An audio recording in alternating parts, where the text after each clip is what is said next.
දැන්කාල ගල්ෆන්ලට බොයිෆන්ලට පනිවිඩියාවක ලේසුනට ඉස්සර ලවලට ලිපු කට්ටි තමයි දන්නේ ලවලට එක වාගන්න ගාපුගේම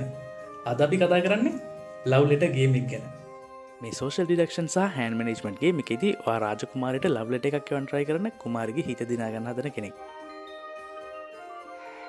ලේස් ලගන්ටනුව දිනන්න ඕන ෆේව ටෝකන් ගාන දින කෙන තමයි ගේමික දිනන්නේ මෙඩ් එක ඉන්නවා චරිත 10ක් ඉන්න කාඩ් 21ක් දෙක ශෆල් කරලා ෆේව ටෝකන් ටිකත් එක්ක මැදින් තියන්න ප්ලේස්ලා දෙන්නෙක් නම් ඉන්නේ කාඩ් තුනක් මුණ උඩ අතර හරවලා ඩෙක් එක ළඟින් තියන්න ඊට වඩා ප්ලේස්ලා ඉන්නවා නම් එක කාඩ් එකක් මුණ වැහෙන්න ඩෙක් එක ළඟින් තියන්න හැමෝටම එක කාඩ් එක ගන්න දීලා හැමෝටම රෙෆරන්ස් කාඩ් එක ගන්නෙත් දෙන්න අන්තිමට අතින් ලියුමක් ලියපගෙන තමයි මුලින් පටන් ගන්න ඔයාගේ ටර්න් එකේදී ඩෙක් එකෙන් කාඩ් එකක් අරගෙන දැන් අතේ තියෙන කාඩ් දෙකෙන් කැමති එකක් ඔයාගේ ඉස්සරහින් මුණ උඩ අතර තියෙන ප්ලේ කරලා කාඩ් එකේ තියෙන ඇක්ෂන් එක කරන්න ඔයාගේ අතේ දැන් තියෙන කාඩ් එකේ ඉන්න චරිතය තමයි ඔයාගේ ලව්ලෙටර් එක කුමාරි ළඟට අරන් යන්නේ. ඒ චරිතය ඔයා ගේම් එක ප්ලේ කරනකොට වෙනස් වෙන්න පුළුවන්. රවුන්ඩ් එකක් ඉවර වෙන විදි දෙකක් තියෙනවා. ඩෙක් එකේ කාඩ් ඉවර වුණොත් අන්තිමට අතේ තියෙන කාඩ් වලින් වැඩිම වටිනාකම තියෙන කාඩ් එක තියෙන කෙනා තමයි ෆේවර් ටෝකන් එකක් දිනන්නේ. එහෙම නැත්නම් අනික හැමෝම රවුන්ඩ් එකකින් අවුට් වෙලා අන්තිමට ඉතුරු වෙන කෙනා ෆේවර් ටෝකන් එකක් දිනනවා. මේ විදියට රවුන්ඩ් කීපයක් ප්ලේ කරලා දිනන්න අවශ්‍ය ෆේවර් ටෝකන් ගන්න එකතු කරගන්න කෙනා තමයි ගේම් එක දිනන්නේ.